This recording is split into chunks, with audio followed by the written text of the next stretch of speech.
onde estarão? Onde estarão os desejos, os ideais, as vidas? Onde estarão? Gravados em paredes, no coração, na memória, como desaparecidos? Onde estarão? Esculpidos em pedras a olhar para os céus, a buscar, a implorar, a pedir para Deus que o vento brando sussurre ao menos um nome em seus ouvidos? Onde estarão? Os sonhos, os corpos dos desaparecidos? Onde estarão Antônios, Marias, Joões, Franciscos, Josés, Antônias, milhares e milhares de vidas, rostos tristes dos vivos, vívidos, nossas lágrimas, onde estarão? Capitu, a ressaca dos mares, a sereia do sul, captando os olhares, nosso totem tabu, a mulher em milhares, Capitu. Começa agora o Grandes Mulheres. Hoje vamos falar de direitos humanos e relembrar uma época de repressão política que se abateu sobre milhares de brasileiros. Um momento de ufanismo e milagre econômico com obras faraônicas e grandes empréstimos internacionais, com a imprensa amordaçada pela censura. Um regime inaugurado em 1964, um país de torturas, exílios, perseguições, cassações, que vigorou até 1985. Vamos falar sobre isso e convidamos a socióloga Lenira Machado. Tudo bem, Lenira? Tudo bem, Anete. É um prazer recebê-la aqui. Obrigada, Lenira, eu gostaria que você falasse a respeito da sua época, né, desses movimentos que você participou. Bom, primeira coisa, eu gostaria de agradecer o convite, mas é dizer que não me sinto bem num programa me considerando grandes mulheres. Eu acho que as mulheres grandes desse país são as anônimas, as que são obrigadas a lutar no dia a dia, inclusive para a sobrevivência de seus filhos. E gostaria de lembrar 3 mulheres às quais eu respeito muito. Uma que passou por esta Câmara como vereadora em 1945, quando o Partido Comunista veio para a legalidade, depois da ditadura de Getúlio, e que foi cassada em 1947. Leonor Benzal Petrarca, vereadora na época mais votada em São Paulo. Infelizmente, não se ouve falar dessa mulher em parte alguma. A outra mulher, Elisa Branco, uma costureira que graças ao seu desprendimento e sacrifício para uma parada de 7 de setembro no Vale de Anhangabaú, buscando impedir que o Brasil entre na guerra da Coreia junto com os Estados Unidos, abrindo uma faixa em que dizia: os soldados, nossos filhos, não irão para a Coreia. E a terceira, uma viva, é a única das 3 que continua viva e batalhando, como ela costuma dizer, é Terezinha Zerbini, que foi participar do Congresso Internacional das Mulheres no México para poder lançar de fora do país o movimento feminino pela anistia, o primeiro passo para a grande luta pela anistia que demorou muitos anos nesse país. Ótimo, nossa homenagem a elas, então. Vamos ver se conseguimos trazer a Terezinha Zerbini, né? Para falar com a gente aqui também. É uma vida interessante. Bacana. E a sua também foi muito interessante. Você me contou histórias aí muito positivas e histórias que nós devemos lembrar sempre, que nunca devem ser esquecidas, né? E que eu gostaria que você contasse aqui para a gente agora. Como é que foi? Como é que você entrou para o movimento naquela época? Qual era o seu objetivo na época? Bom, eu entrei no movimento de esquerda muito cedo. Minha família é toda uma família de esquerda. Inclusive, a primeira mulher que eu homenageei é uma tia-avó, por parte de mãe, uma tia-avó minha. Então, a gente sempre teve uma militância de Qual esquerda. era o nome dela? Leonor Petrarca, que foi a vereadora aqui. Uhum. A gente sempre teve uma militância de esquerda na minha família. Em 64, com o golpe militar, a chamada Revolução, na realidade um golpe, o rompimento do quadro democrático no país, era impossível que nos calássemos, né? E eu acho que essa foi a opção de parte de uma geração acompanhada de pessoas mais velhas, com mais experiência, inclusive meu próprio pai. e que sentiu que era um momento em que não se podia calar, era um momento da indignação. E eu presto uma homenagem aos meus companheiros, porque eu acho que se hoje podemos ver um programa de televisão, se hoje podemos comprar um livro sem censura, se hoje podemos manifestar nossas opiniões, foi graças a este exército de combatentes desconhecidos das mais diversas origens e que atuou nesse país, de camponeses, principalmente no Nordeste, de camponeses que não se calaram, de camponesas que não se calaram. Elizabeth Teixeira é outro exemplo vivo dessa questão. Alexina, a primeira mulher de Francisco Julião. Há operárias, intelectuais, estudantes que não se calaram e que manifestaram a sua indignação como um alerta para esse país. Como é que foi a sua trajetória? Você começou no movimento antes de 64 e quando é que aconteceu a sua prisão? Como é que foi isso? A minha prisão, a família foi desmantelada em 1964.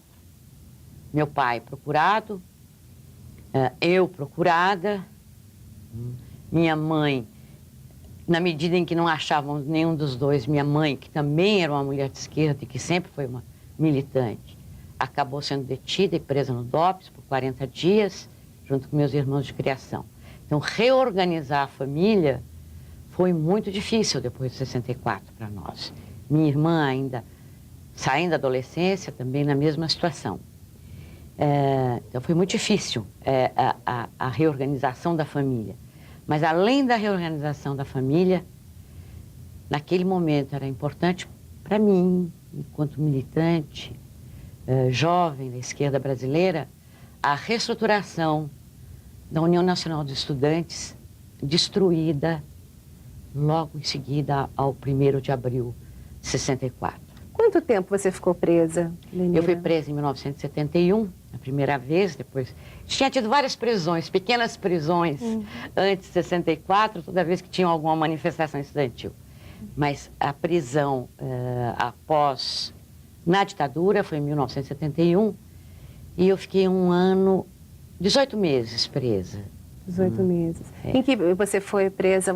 No presídio de Tiradentes? Como é que foi? Ou você foi primeiro para o... O presídio de Tiradentes era assim, quando você saía do período do horror. Da tortura, né? Da tortura. Eu passei 40 dias no DOI-CODE, na Rua Tutóia, sendo torturada e acompanhando a tortura das minhas companheiras e dos meus companheiros. Não me acho coitadinha. Você não se sente vítima? Não.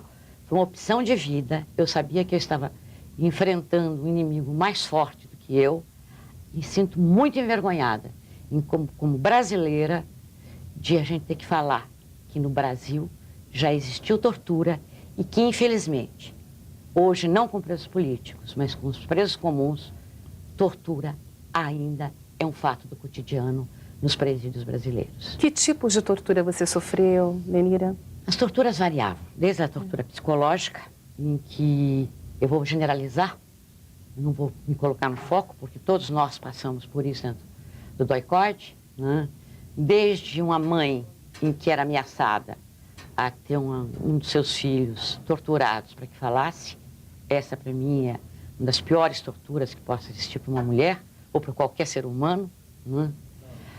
Há choque elétrico, pau de arara, espancamento.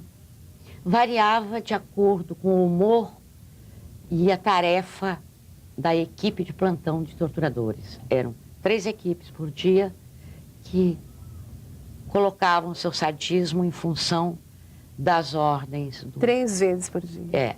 Das ordens do coronel Ustra Brilhante, que após analisar os depoimentos que eram retirados em tortura, orientava as equipes para que forçasse mais neste ponto, naquele, em busca de maiores informações. Você esteve presa com quem na época? Que várias mulheres estavam presas, Sim, né? nós éramos... quando saí do DOI-CODE, voltei... para o DOPS, e depois do DOPS fui para o Tiradentes, para a Torre do Tiradentes, nós éramos 75 mulheres. Então você tinha operários, você tinha mãe de famílias, Terezinha Zerbini estava presa nessa época com a gente, a Dilma, atual ministra, dividiu a cela comigo. Dilma Rousseff. Isso.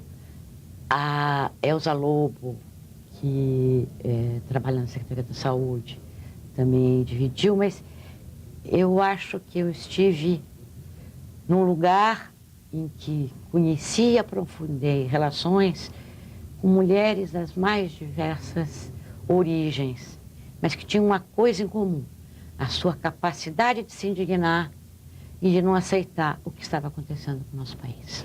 E qual a sua avaliação em relação às conquistas que as mulheres tiveram nessa época e o que vem acontecendo agora, essa desigualdade que existe em termos de salários, o que se conquistou e o que ainda há para ser feito? Eu acho que o que ainda não se conquistou plenamente nesse país é o direito à vida. E como a mulher é a essência da vida, logicamente, com o seu companheiro, eu não sou uma feminista, certo? Nunca me consegui me classificar assim. Eu entendo que uma mulher da classe média ou da alta burguesia, quando se sujeita a uma dominação por parte de um homem, é uma opção pessoal. A grande maioria das mulheres brasileiras, quando se sujeitam a essa relação, é devido às condições sociais em que ela vive. Em que a sua independência, a sua autonomia, a sua voz é desrespeitada a todo momento. Então eu prefiro falar em termos de oprimidos e opressores, e eu não falo em minoria, eu falo em maiorias. A maioria feminina nesse país, a maioria negra, os índios que um dia foram maioria e que foram aniquilados, e as maiorias sexuais ou minorias sexuais em que as opções de vida devem ser respeitadas. Eu queria até, inclusive, se você me permite, claro, fazer uma chamada, porque nesse momento nós estamos discutindo, eu tenho certeza que a Rosa irá discutir muito essa questão quando estiver participando do programa, a questão da abertura dos arquivos, dos órgãos repressores na época da ditadura. Um general, que eu fiz questão de não gravar o nome, disse que a esquerda teria um grande dissabor com a abertura desses arquivos, devido à promiscuidade e a esquerda brasileira vivia. E nisso ele estava tocando, principalmente, quando ele fala em promiscuidade, homem nunca é promíscuo na cabeça desses senhores. E eu faço uma exceção, não é na cabeça de todos os homens. Né? A promiscuidade é feminina. Eu me admiro muito que, em pleno século XXI, um homem que tem acesso à cultura, que tem acesso a conhecimento, possa ter uma visão tão retrógrada em relação à liberdade ao amor, à liberdade à relação humana, sem entender isso como promiscuidade. Essa é a primeira coisa que eu queria deixar muito claro. Claro, com certeza, a questão do amor livre, da liberdade de escolha, é uma coisa que a mulher tem que lutar muito por ela, porque passou séculos em que o seu companheiro de cama era alguém imposto por pai, por mãe, pela sociedade. A segunda questão é que a abertura dos arquivos, senhor general... Isso é importante, isso é bastante importante. Por que a importância da abertura dos arquivos? Porque na abertura dos arquivos nós vamos trazer para a população brasileira o conhecimento de que não foram algumas pessoas esquisitas, entre aspas, que se colocaram contra um regime que estava colocado, que estava... assumiu o comando desse país. O que se colocava naquele momento eram os destinos do país, era para onde íamos, quais eram os nossos ideais, quais eram as nossas esperanças, e que afetava a maioria esmagadora da população brasileira.